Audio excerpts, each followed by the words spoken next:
గీతామాతకు జేజేలు, భగవద్గీతకు జేజేలు. అర్జున విషాద యోగంలో దుఃఖానికి కారణమెవరో, విషాదమెందుకు కలుగుతున్నదో విశదముగా తెలిపితివమ్మ, విశ్వమంత నీవేనమ్మా.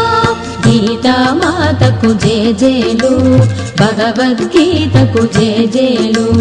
గీతామాతకు జేజేలు, భగవద్గీతకు జేజేలు. సాంఖ్యయోగంలో నేనెవరో కానిది ఎవరో విశదముగా చెప్పితివమ్మ, దుఃఖ స్వరూపం కాదని ఆత్మస్వరూపం నీవని తెలిపిన. గీతామాతకు జేజేలు, భగవద్గీతకు జేజేలు. గీతామాతకు జేజేలు, భగవద్